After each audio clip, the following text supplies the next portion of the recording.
I am going to put into the chat a little invitation that if you'd like to introduce yourselves and where you are joining us from, what role you fill in sport and recreation or culture or tourism, please feel free. Also, Christian is going to help monitor the chat, and I will also be keeping tabs on the chat so that if we're having a dialogue there too, we'll bring that in. And lastly, I love to chat with the group. So if I see some of you have your cameras on, thanks so much. It feels less like talking to a wall. So if you want to turn your camera on, that's cool. If your internet requirements do not allow for that, that's fine too. And thank you to everyone for having your mics off for as minimal background noise as possible. You will probably at some point see or hear my cat, whose name is Percy, and he's a character. So Guy is laughing. She well knows this feline. So happy to join you from Saskatchewan. If you don't know me, my name is Lara. I had come to this from a background in sport management, and I've worked with several different provincial sport organizations. Now I own my own company called Spark Solutions, and we support sport and recreation organizations to achieve their organizational goals. So no field of play stuff for me, but volunteers, absolutely happy to chat about it. And I am a passionate volunteer. Presently, I sit on the Saskatchewan Association of Recreation Professionals. But here you can see me with the Olympic Flame in 2014 in Russia, where I volunteered with the Sochi Olympics and Paralympics. Definitely a highlight to date of my volunteer career. But I'm happy to be here talking about virtual volunteering. So today in our agenda, we're going to be talking about what virtual volunteering is. It's pretty intuitive. It sounds intuitive. So, but we'll get into the nuance a little bit. We're going to review some examples of how virtual volunteering has been used for some groups actually around the country and worldwide. And then we're going to talk about how virtual volunteering could work for you. And at the end, we plan to have a bit of a dialogue together, talking about what might be possible in our own environments. So we're here to celebrate National Volunteer Week. And this year's theme is the value of one, the power of many, which we're celebrating currently. And really the points of this is that we're reflecting on the awe-inspiring acts of many community members, millions of people in Canada worldwide, and the magic that happens when we work together towards a common purpose. And we've needed that community unity this year more than ever. And so hopefully with this dialogue today, it gives us some more ideas about how we continue to build community, especially when we have to remain isolated or distanced from each other. So we'll start with, what is virtual volunteering? Virtual volunteering is essentially volunteering that is not in person. Pretty straightforward. But it means that it's remote often, and it's also, it can be off-site. So maybe that's not necessarily virtual volunteering, but that's just not happening in the traditional site where it normally would, so in person at an organization. It might be happening other places. It's often done online through computers, tablets, smartphones, but we can also think about it in a remote setting, which we'll talk a little bit about as we move through this. There are some benefits to virtual volunteering for the community or the organization. So this is community and organization centered first. First of all, there's no geographical limitations. So what this means is you could pull volunteers from anywhere in the world, anywhere in the province. And now we're not restricted necessarily by boundaries like we were previously. Generally, there is flexibility around schedule, although you will see in the examples that I share in a little bit that isn't always the case. There still is some structured programming that's taking place, and people are volunteering for those specific things. But generally speaking, virtual volunteering is something is well suited to a task that can take place anytime. So if you are reviewing a policy or updating policy, you could do that at 8 a.m. You could do that at midnight if you so chose. So there's a lot of flexibility around the tasks. It is inclusive of community members. So perhaps the virtual environment opens up opportunities that we didn't have previously with, say, community members who have limited mobility, or aren't able to leave their house. So I'm thinking of maybe more senior people who have challenges with, oh, here we go. Yeah, excuse me, one moment, cats. So thinking about senior members who maybe they don't drive, they don't have a lot of leg strength, so they're not going to be able to get out and get to your center.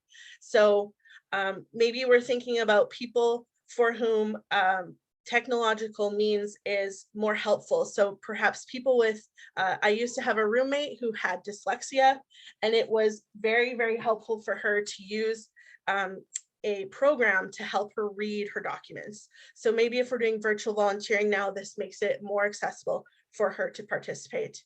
That is exciting, because now it opens up who we can have volunteering for us. So thinking about some benefits of volunteering, if you are the volunteer now, not the organization looking for people, but the opposite. The first one is that you choose organizations, causes, or roles that align with your values. So perhaps now you have more opportunity to find the volunteer, the volunteer's role that you really align with.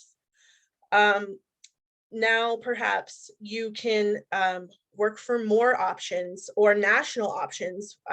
In Saskatchewan, maybe national charities are operating in Ontario or Toronto, or have an Ottawa headquarters or a Vancouver headquarters. Now perhaps there's opportunity to align our efforts with some other opportunities that we wouldn't get to access otherwise.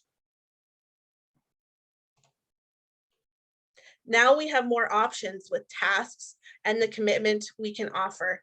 If, say, I am a graphic artist and I really want to support organizations with my graphic design skills, then I can look for those opportunities specifically, and or I can find the time commitment that works for me. Potentially when we were volunteering in person, this was less, because we had less options, we were picking something that didn't necessarily perfectly align with what we were hoping for.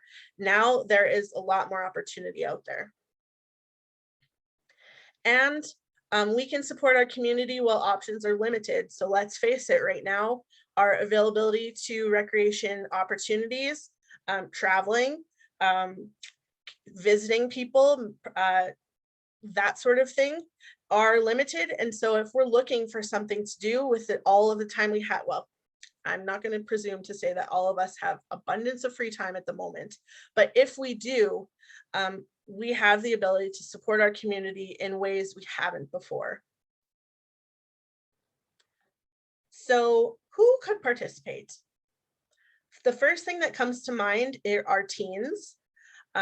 Teens are a great opportunity for volunteers. We all know this, but who knows technology better than anyone else? Teens, absolutely. So can we incorporate them through these technological measures in a new way? Also, what springs to mind are multi-generational families. There is more and more research out there about how we should incorporate multi-generational families. So, and when we think about newcomers to our country, or those who have immigrated, they are often looking for opportunities that they can do together, which might be 2 or 3 generations. So are we able to put together a role for a whole family set to do together? That could be an opportunity there. Next, we have skilled professionals. So thinking about people like accountants, lawyers,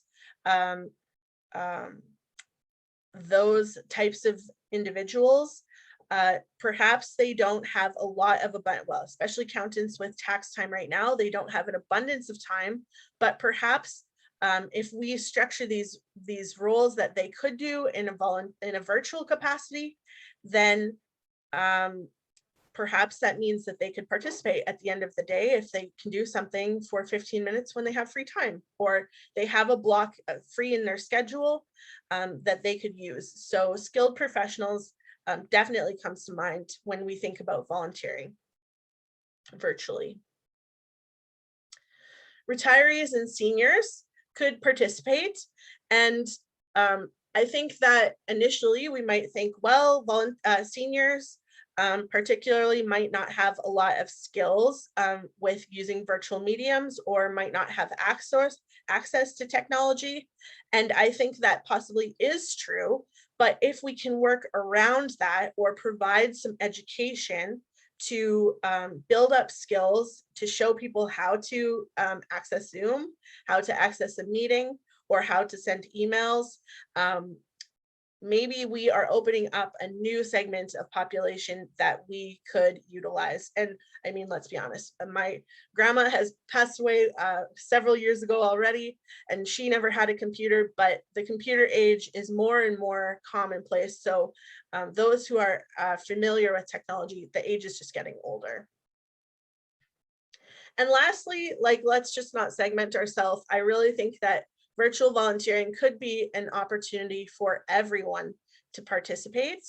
And we just have to be thinking consciously about who we want to engage and where, why, how. So everyone could participate with virtual volunteering.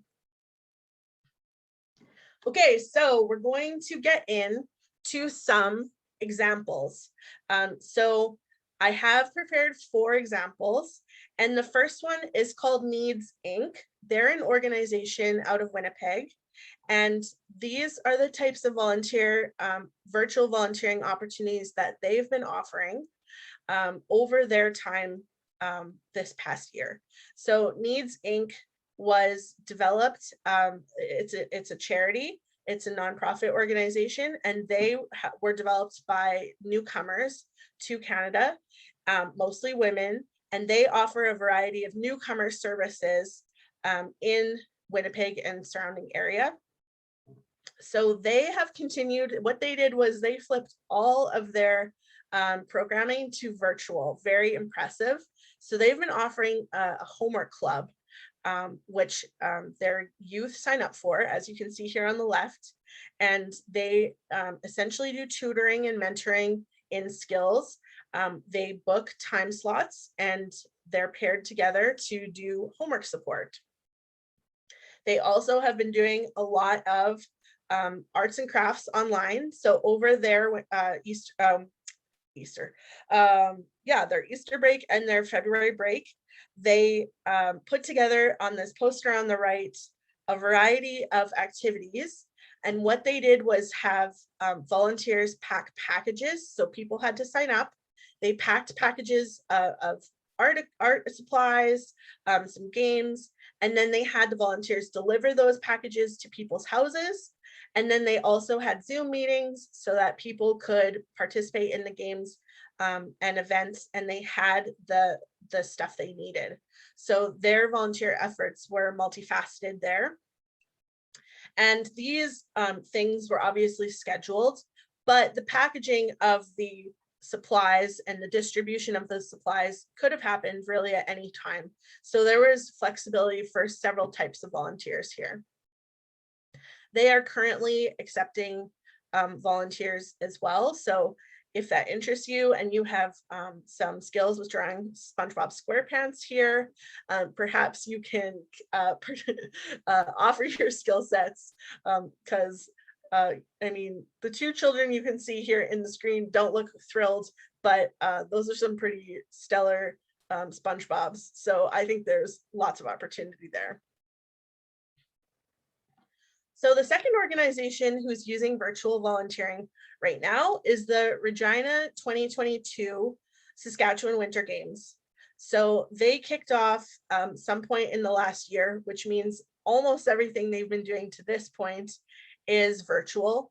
So all of their board meetings have been, and high-level organizers have been meeting virtually. They've been meeting with all of the chairs of the various areas. So that's what you can see here. They've been doing all of their committee work virtually, and there is no plan to change it this time until such time that we can go back to normal.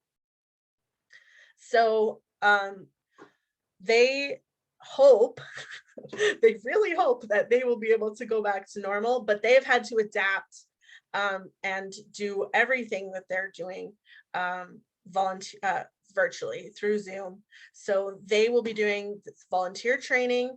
At the moment, they're preparing all of their games maps, their venue maps. They prepared the schedule this way. They've been doing all of they're preparing their sponsorship packages right now.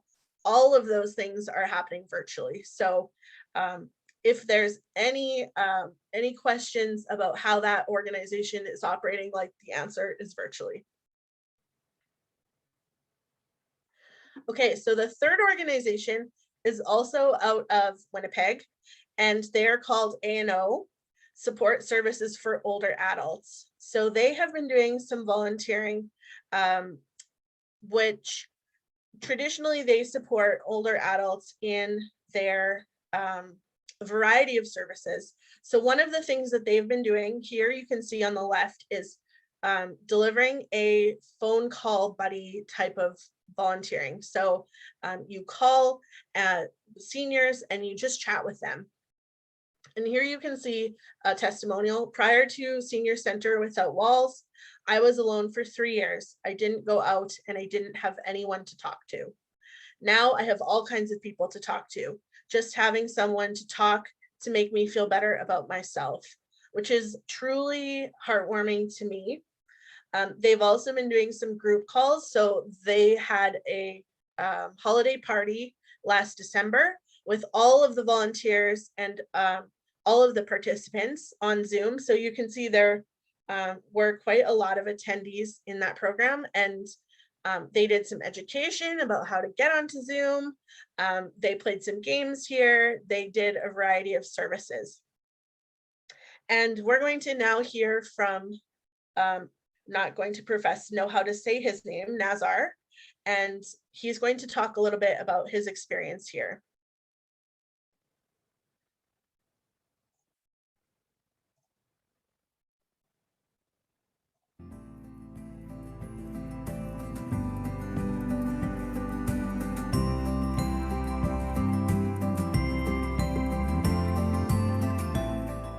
Attended summer and fall settlement orientation and English conversation classes for seniors arranged by A&O Support Services. I have also been attending weekly Grand Friends class held by Mosaic, Newcomers Resource Network, Winnipeg. We shared each other's experiences of life, even including the COVID-19 situation as well. So all the participants used to speak on this subject very oftenly. Through these classes, we learned a lot, made new friends, and shared one another's sorrows and happiness. Such activities should be continued by these organizations in future for the benefits of seniors.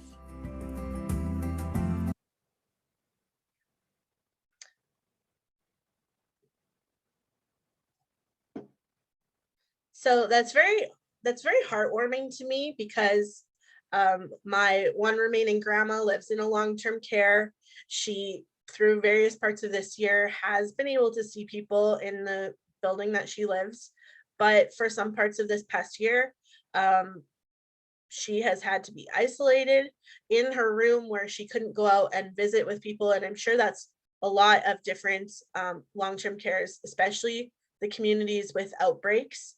And it's so important that seniors have socialization. So it is exciting to hear that just simply having a phone call buddy system is something so simple that we could potentially incorporate into our organizations or our communities, just to brighten someone's day. Like a 15, if all it takes is a 15-minute phone call to bring some sunshine to people's day, like, sign me up. I will happily do that. So they have been doing great work, and I think that's just very heartwarming type of virtual volunteering that we could be a part of. Okay, the fourth is an international example, and it's the Berlin 2023 Special Olympics World Games. So I currently have a friend who works with this organization. She's the volunteer and workforce manager. So no small task, because the Special Olympics World Games is the largest multi-sport world event there is. It's truly massive. So they are currently getting set to mobilize their planning, and they are planning, but they're getting set to mobilize their workforce. And what one thing they're planning to do is so part of this games in 2023 is that there will be 170 countries participating. And those 170 countries will be coming about 5 days to Germany 5 days before the games. And they will be going to 170 communities around Germany, and they'll be participating in a visitor town program. That's not the official name. I don't remember it at this moment. But the idea is to show that people with intellectual disabilities do belong in community, and we can build more inclusive communities, so that when they're there, they'll be participating in some social events. Perhaps they'll be doing some tours, they'll be doing some sport, some recreation in those communities. There's a lot of opportunities, and each community of the 170 are coming up with their own programs for these countries. And so when it comes back to Berlin 2023, they know that some of these communities are more rural-based communities, and perhaps they don't have a very high population or exposure, if you will, to people with intellectual disabilities. So Berlin, what they plan to do is develop a sensitivity sort of training program about how they should interact with the teams, and prepare them to interact well and have successful interactions when delegations and communities are together.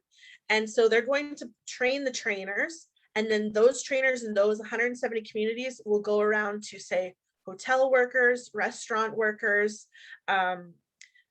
event staff, what have you, to make sure that it's a positive experience for everyone.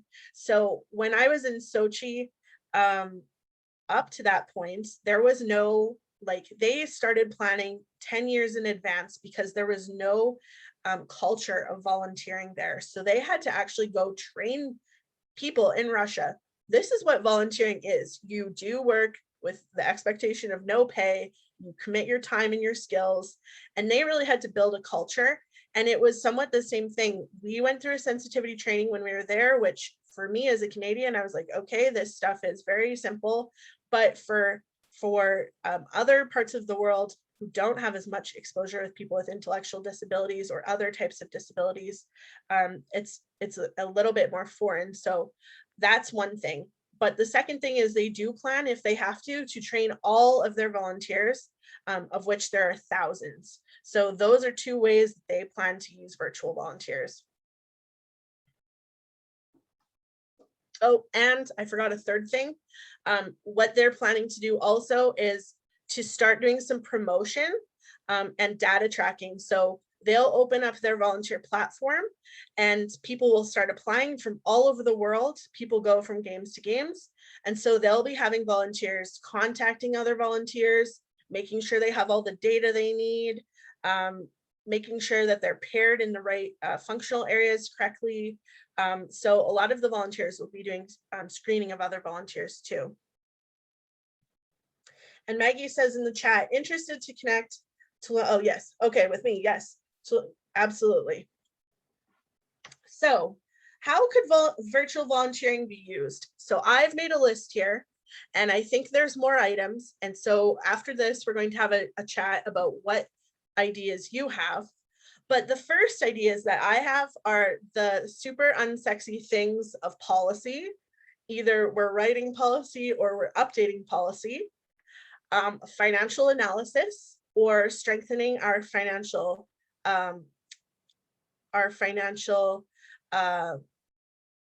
practices or policies, and risk management.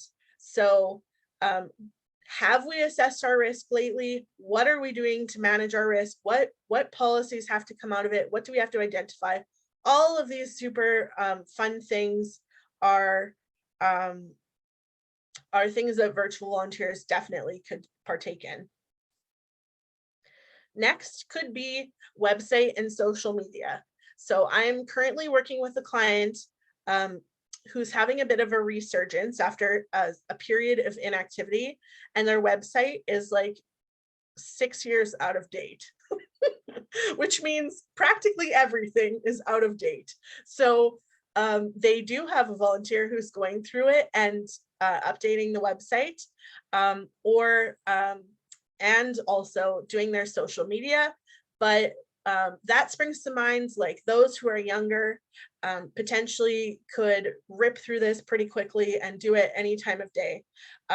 So that is an option. Now, when I think of advertising and promotion, a few weeks ago, I actually received a handwritten letter from a church in the community inviting me to come participate in their church service.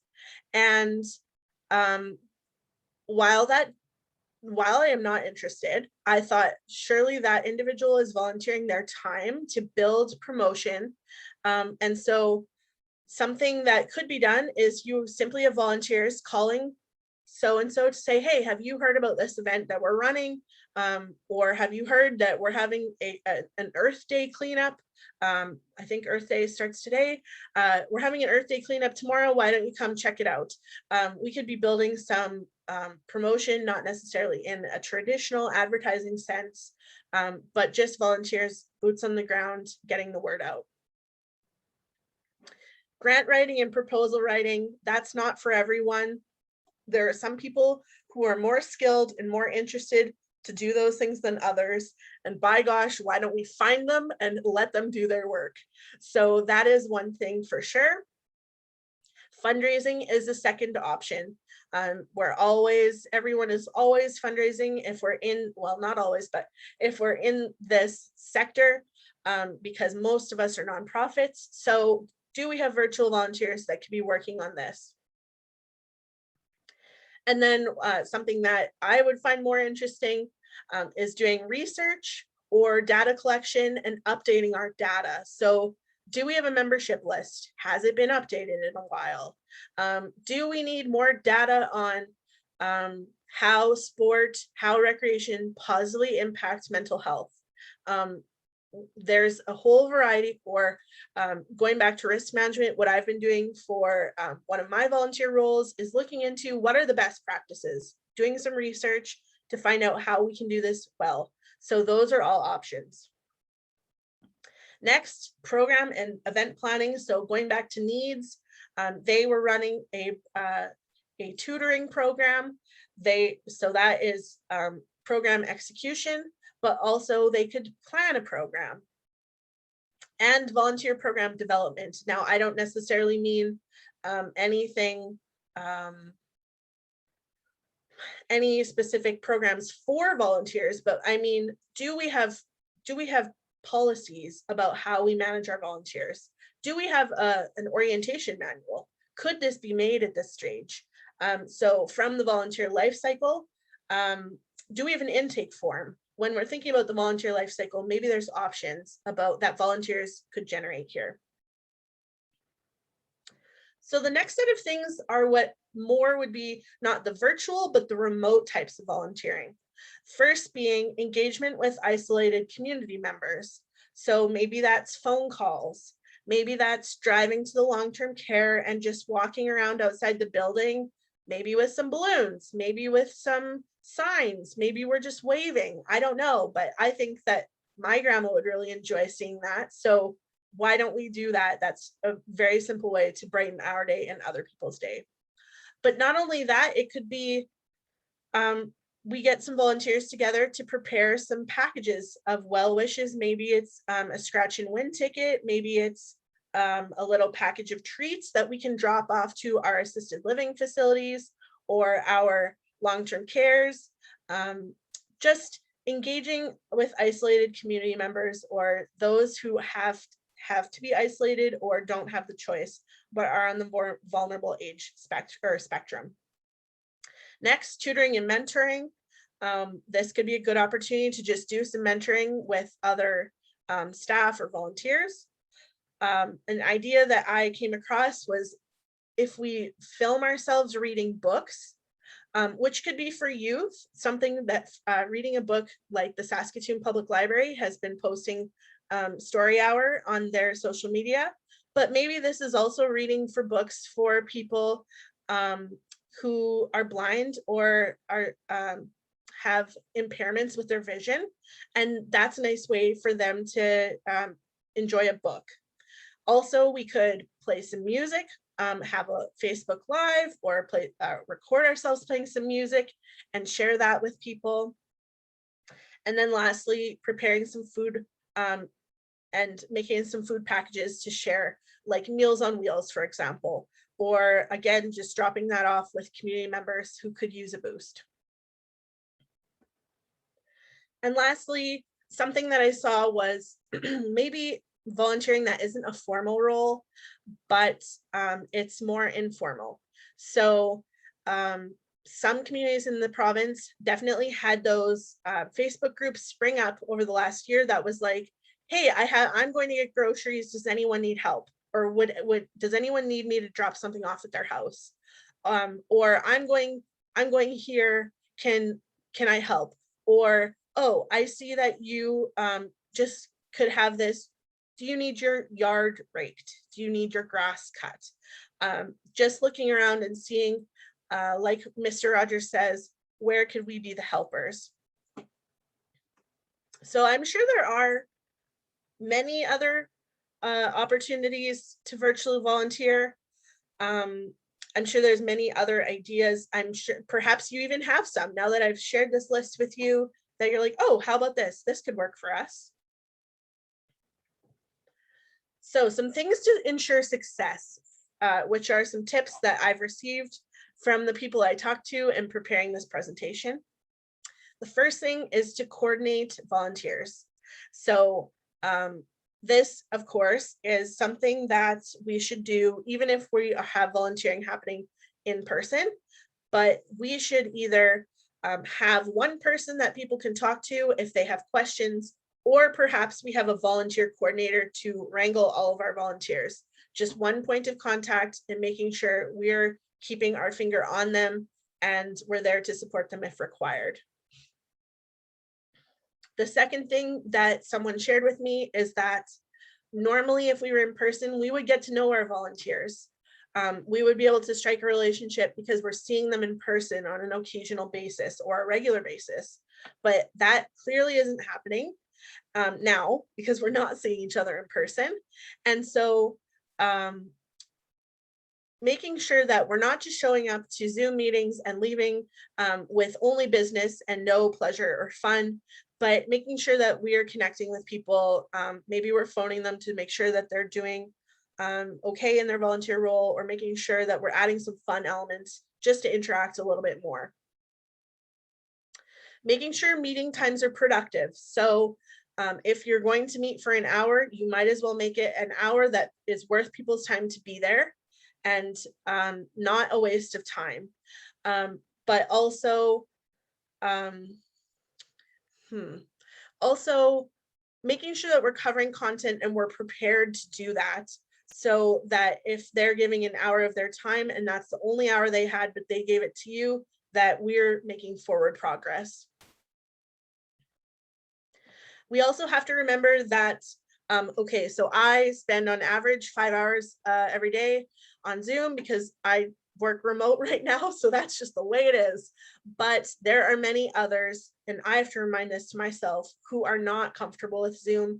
They haven't had to be on Zoom to the extent that I have, or they're not familiar with using an iPad. They're not familiar with using a laptop or a Mac or what have you. So we need to remember that actually one example I got was Regina 2022 is using Drive, and all of their files are being shared through that platform. Not everybody knows how to use that. So making sure that we're offering the ability to train people, to provide them with support and one-on-one check-ins to make sure that they're getting what they need so that they can participate. And then lastly, strong instructions, guidance, and delegation. So what was suggested was that what Regina 2022 is doing is that they're actually meeting more often than they normally would. And they're giving people, instead of meeting once a month and telling people to go do 5 things, they're meeting once a week and they're giving them one piece, one thing to do. And they're being very clear about that one thing. And so they go do it, and then they come back and they check in and they give them one more thing. So it's turning out to be more meetings, but they feel they're making more progress than if they would say, oh, okay, we're only meeting once a month and here's these 5 things, because I've done this myself over the last year. I've been busy. I haven't got to the things. And then it's like 3 hours before the meeting and I'm trying to get all of them done. Not going to set us up for success. And lastly, can we optimize the process? So if we're asking people to call and fundraise or ask them to donate to our food bank drive, can we prepare a script for people so that they can read off of? If we're asking them to go get sponsors and find sponsorship dollars, can we give them a form that they can fill out and they only have to fill in the specific elements instead of creating it from scratch? Can we make this process easy for our virtual volunteers so that they are successful in what they're doing? Okay, so we have reached the part where I would love to have a conversation about what I've discussed today. What have we learned? How might virtual volunteering work for you and your organization or your community? Or perhaps this isn't necessarily something that you can incorporate, but what could you see happening in your community? And what kinds of virtual volunteering might you be interested in if you were going to go be a volunteer and present? So I am going to send us into breakout rooms for some small group discussion. And we have 20 people. So we're going to go into 5 groups of 4. And we're going to just have about a 10-minute chat. So let's go in. Maybe we don't know everybody here. We will just introduce ourselves and have a good chat and just see. Okay, that didn't work. 1 second.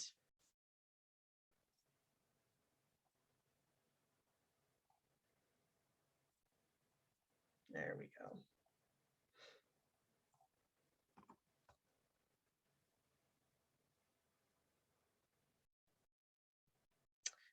And just have a conversation with people. So is there anything that I can clarify before we go off to breakout rooms for about 10 minutes? No, fantastic. All right, so I'll see you back here in about 10 minutes.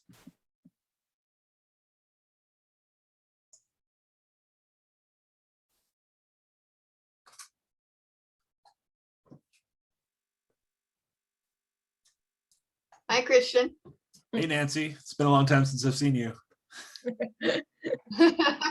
Yeah, it's been an hour and a half, 2 Yeah, hours. maybe 45 minutes. I'll say hello. I'm Lori from Delisle Island District Recreation Association. You don't want to see me today. Okay. Well, thanks for joining us, Lori. It's been one of those mornings with work. Oh, fair enough. Fair enough. Amanda here with United Way in Regina. I work with all of our volunteers, so I thought this would be a good session to check out. Great. Well, thanks for joining us today, Amanda. So I'm curious, do either of you work with virtual volunteers right now? I actually do. We have, we're in the process of building a splash park in our community. And one of the ladies who initially started the project moved out of province, but she is still heavily involved virtually. Okay, interesting. What about you, Amanda? Yeah, so we have one main virtual volunteer opportunity, which is one-on-one reading to kids in schools using it's called Velo, VELLO, but it's basically ebooks. So both the volunteer and the student see the ebook and they don't have any other visual contact, if you will. But yeah, so it's been going well, and it's an impactful program and a great volunteer opportunity, but it's basically like the only one we have. So Okay. it'd be nice, and that's like a pretty dedicated, you sign up for 5 weeks and it's twice a week, so it's pretty intense, if you will, on the sort of spectrum of volunteerism. So it'd be nice if we had some more in our tool trunk, I guess, for other ways for people to plug in, but so far Right. haven't really figured those out yet. Okay.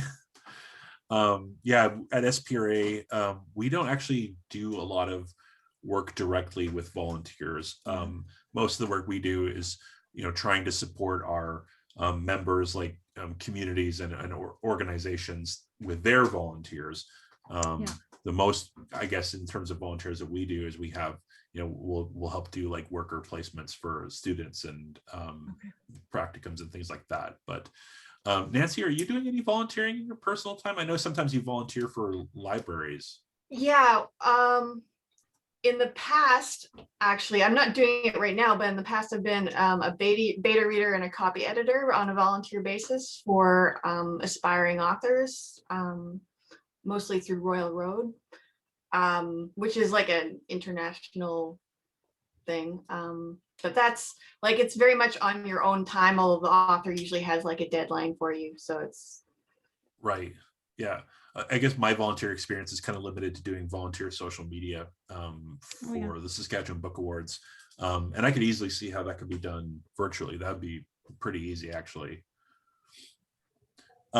So I guess one of the questions that Lara had asked is just based on what she shared today, how, like, it sounds like you two are both using virtual volunteers to some effect, but are there any other things that you could think of that might work for you as well, like after seeing this presentation?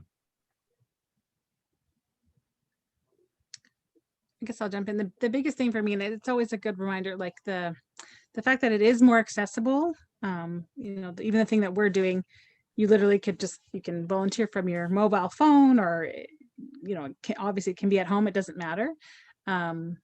And then the diversity piece. So we haven't fully engaged yet, but there's talks with, why couldn't seniors be volunteers through our one-on-one reading, and they'd gladly sit down with some kids. And so then it's just ironing out the technology piece, but they'd be more than happy to spend that 30 minutes with a child and reading to them and those kinds of things. So for us, it's been a good opportunity to diversify.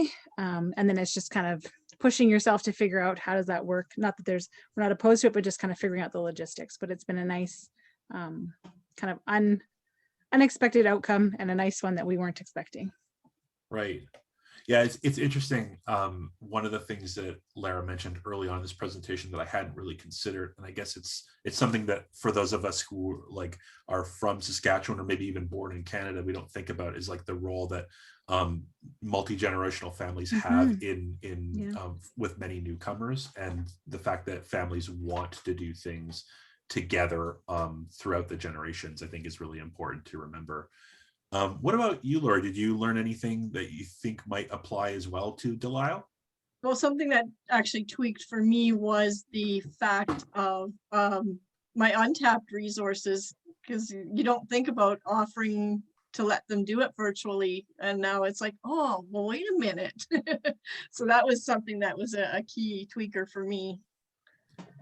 Yeah, something actually that we do a little bit at SPRA that I was reminded of in Lara's presentation is we'll often share stories on our blog and in our magazine that are created by our members and just solicited to us basically by volunteers who took the time to write them.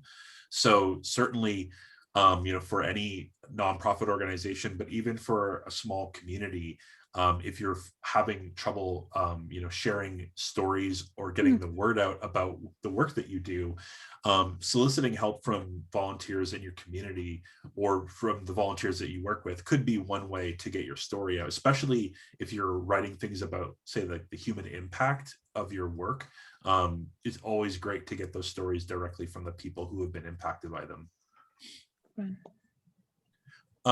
Have you two? Yeah, that was one of the things I thought she missed, the content creation. Yes, yeah, volunteers can definitely be a help with that. Have there been any challenges that you two have faced in doing the virtual volunteer, or like what have been the greatest challenges, I guess? The technology piece. We have lots and lots of seniors who would love to help out, but getting that technological piece down has been a struggle for numerous reasons. Yes. Not just the technology itself, it's the network and we live in a rural area, so those are all challenges as we face. So you have a kind of a combination of the challenges just faced with any rural community with internet and accessibility, and then you have the kind of learning curve as well. Absolutely. Right. There's still the phone, good old phone. Yeah. I know I'm a Rotarian as well, and the average age in our club is probably in the 70s, and it's remarkable how some have responded really well and others are like, I'm just tapping out until we're back to in person. But yeah, bit of a mixed bag. Yeah, I'm sure that'll change probably in like 20 years time when people that are in their like 50s now or in their 70s, and they're fully able to be online, and people in our generation. So cool. I don't know. I don't have any other questions. I think we've kind of discussed what she had to say. But I want to thank you both for joining us today. If you have any, I guess, questions for us, we'd be happy to answer any questions. No, you guys have been awesome support. Thank you. From my perspective anyway. Great. Well, we're on time too. Yeah, this is perfect. Perfect. I guess I'll just mention before we go back to the breakout rooms that SPRA is celebrating Volunteer Week all week long with volunteer profiles on our blog and social media. So feel free to go and check those out. And if you'd like your community or organization to be highlighted in a future Volunteer Week profile, just feel free to reach out to me. Awesome. And I'm going to click leave breakout room now. Thanks, you. Bye.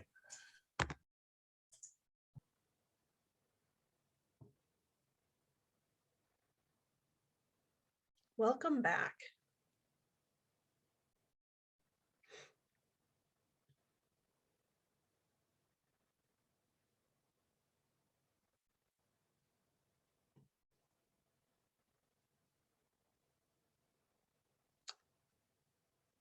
Okay, welcome back, everyone.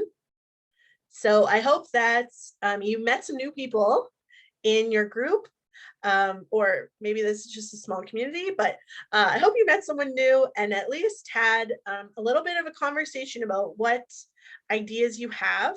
So I would like to invite someone to be bold and share with us what ideas they have coming out of this webinar, what might work in their community or their organization, or what you're interested to learn more about, or anything like that. So would anyone like to come off mute and share with the group? Julia, go ahead. I figured it was easier to use the functions and rather than have a bunch of people maybe unmute.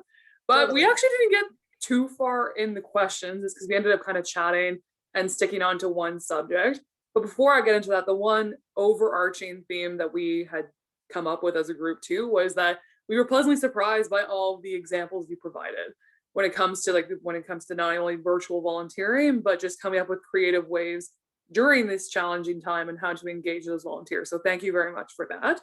But the one thing that we really talked about, and it was brought up by my one member, of just how and maybe you can provide some insight too, Laura, or anyone else in the group as well. But the one thing that we were trying to discuss and come up ideas with, or just identify how we could possibly overcome this barrier, is that during these challenging times, obviously we've been seeing a wonderful influx of people wanting to help. But whether it's through an interagency group or just through community organizations trying to reach out to those volunteers, how do we actually make that connection? Like, it's just like there's a bit of a barrier in how we can reach those individuals who have those skill sets or who are wanting to help out, and then also letting them know that these opportunities are available. So we just didn't know if it's a matter of like sound blasting, like share as much information as possible through many platforms so that anyone in your community or within your network knows that this opportunity is available for them to volunteer for. But yeah, so that's kind of where we ended up being stuck at. So like I said, if anyone has any suggestions, or if we wanted to open the floor to what people may have to say to that, that's kind of where our group stuck out. Totally.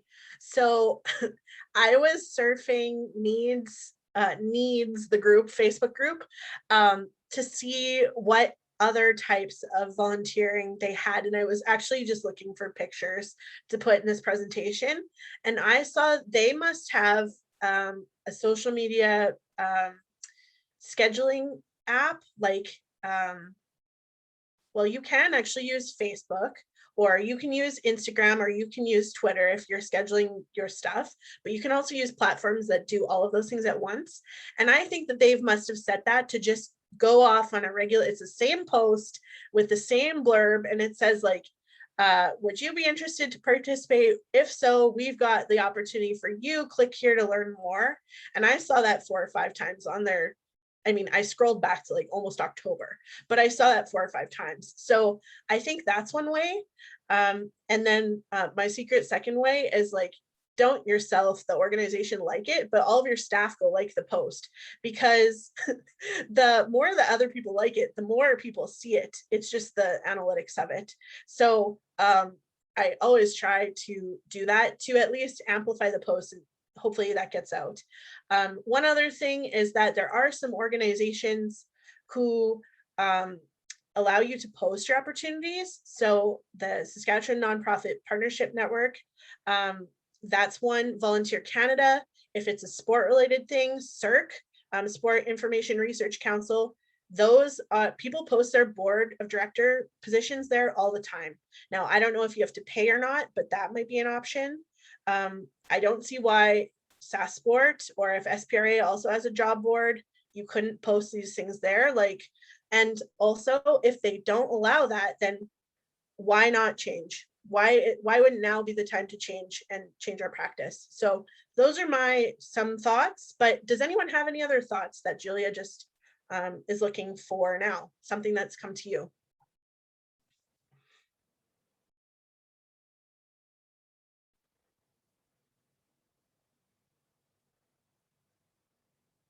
Nope. Okay, well, hopefully that's helpful, Julia. It is, and thank you to Christian and Marion for the comments in the chat. I saw that as well, so thank you. Cool. Awesome. Maggie, sounds great. I'll get your email from Christian.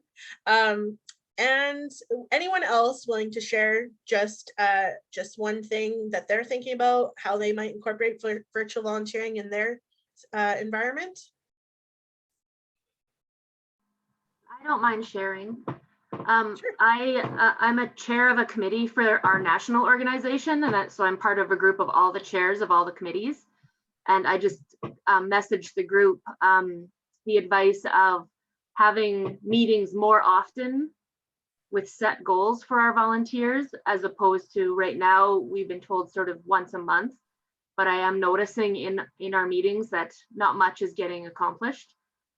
So I definitely took that advice, and I'm sort of going to apply it to my own committee, and hopefully some of the other chairs increase their meeting frequency so that we can see those changes happen a little bit faster.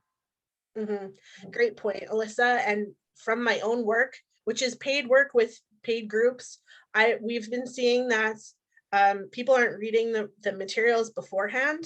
So if we have to readjust to build a little bit of a buffer at the beginning to get people talking about the content. So at least if they didn't read it, they're at least picking up something else if someone else wrote it, or they're at least getting 5 minutes to flip through and pick up those tidbits.